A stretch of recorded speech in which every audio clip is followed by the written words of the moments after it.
last video was the bare knuckle fight that I did with Dave, and I talked about in that video why I think that was a pivotal part of my career, why I enjoyed it, and why I think it helped get me to where I am today. And I had some things I needed to, or wanted to talk about in between that event and this event I'm going to talk about today, but I'm going to save that for another video, kind of outside of this Glory Kickboxing series, and that's going to cover moving to Florida, the gym I was at, and things like that. But I think this is more relevant to the story we've been telling, so I want to keep going with this. And what I want to talk about today is a trilogy fight, 3 fights I had with the same guy in an event in Georgia, and why I think it's important.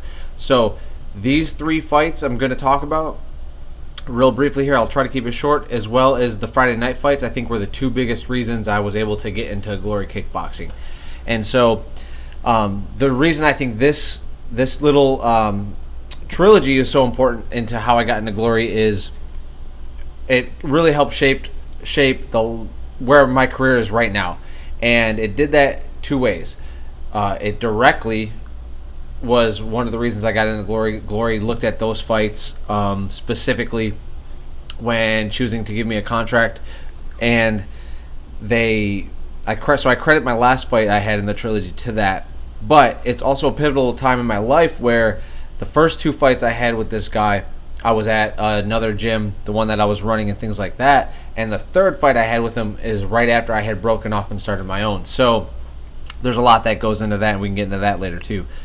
But first things first, when I was running the gym I was at, I would be the one that always got the messages and things like that. Hey, we're looking for fighters. Do you guys have anybody? And I must have just gotten the message from NFC. They are the biggest show in Georgia, probably the southern United States, and they hold a lot of great fights. They do MMA mainly. They do kickboxing, Muay Thai, pro and amateur. And so I got a message from Jesse Wabel, who's the matchmaker for them, good guy, and the promoters Dave Oblas, and I really respect those guys and the show they do. I think it's great, and I'd love to eventually, when this is all said and done, fight for them again possibly. But they needed somebody to fight for their featherweight title against a guy named Jaral Bowman. It was kickboxing, it was supposed to be Muay Thai, and I stepped up. I like kickboxing, so why not? It was a good opportunity. It was going to be fun. The problem was, and it wasn't a problem to me at the time, but looking back on it, I can really analyze the situation. I was running that gym, and so I wasn't training very often. And when I didn't really have a coach. I did a lot of the teaching myself, and me and my friend, we kind of did it all. So I didn't really have somebody making me do things, helping me set up a structure to get my training in, things like that. That's on me. But really didn't have a coach figure. I ended up going to the fight, and I think I lose a unanimous decision. I thought it was a tough fight, thought it was close. There's video of it out there on their page. But I think after that I was, looking for a rematch. And I think I might have fought a couple of times in between, but I ended up getting a rematch. I'm still at this gym, same kind of scenario.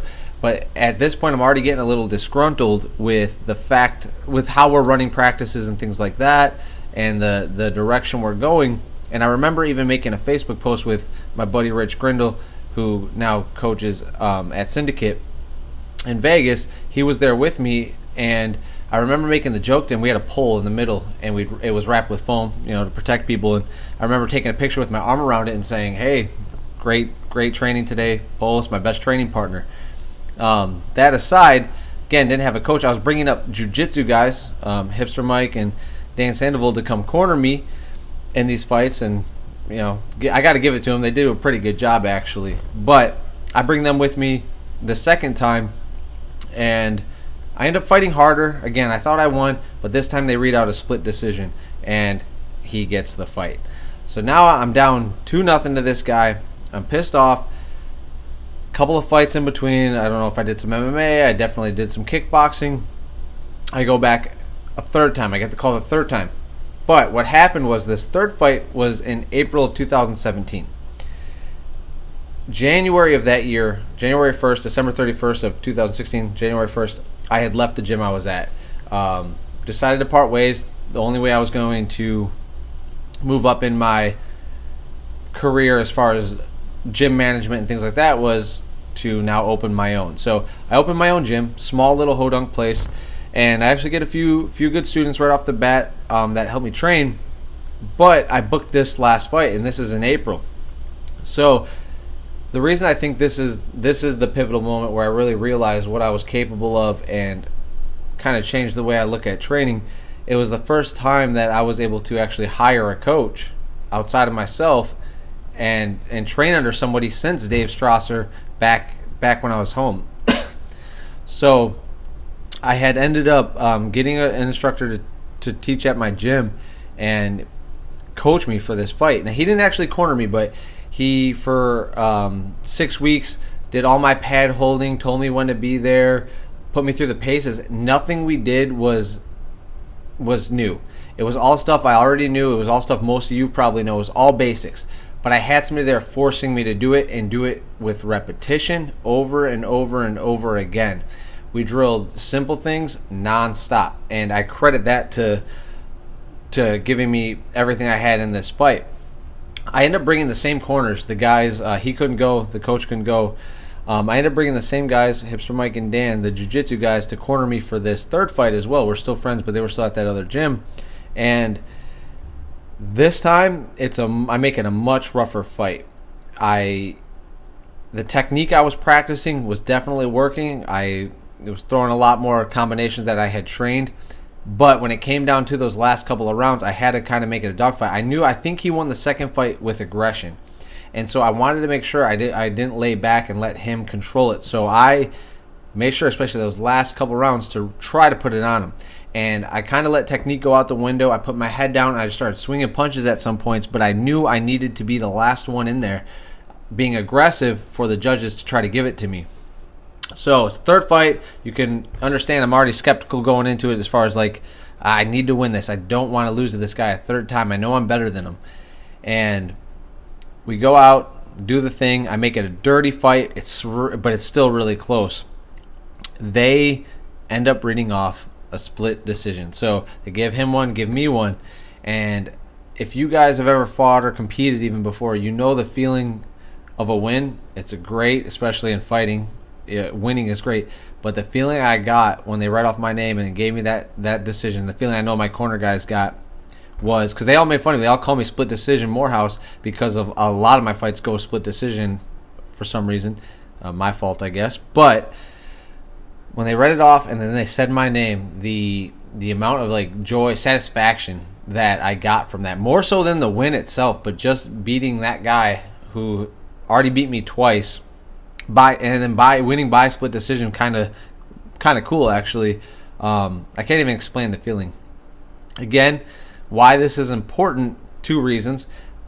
Training for that third fight and realizing what it took to kind of hop over that barrier that I was at, losing to that guy twice, by leaving a gym I was at and comfortable with and doing my own thing, but really focusing on my goal and where I wanted my gym to go. I wanted it to be professional. I wanted it done right, and the hard work paid off.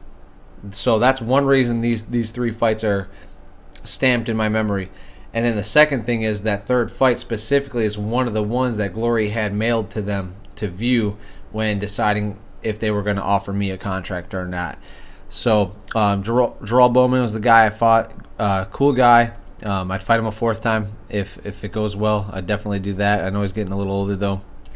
But I just thought this was a story that needed to be told, or at least talked about, so people understood where I'm coming from. Now I will later on, after I'm done with these Glory fights, my Glory fight in Orlando, I'll go back through and tell some of these other stories about why I moved to Florida and why I chose the gym I did when I moved here, and my coaching situation and things like that. But I don't want to kind of clutter the Glory series with that. So the next one I'm going to be doing, guys, I think I want to talk about now the Friday night fight stuff. I fought a couple times for them, and they are the main reason I made it into Glory. So I'll go over those next video. If you guys don't mind, please share this video, subscribe, and If you guys are going to be in the Orlando area, Glory 67, July 5th, you can use my last name Morehouse in a promo code. It hooks me up and it helps me get through training camp. So, and any questions, guys, leave them in the comments and I'll get back to you. Talk to you soon.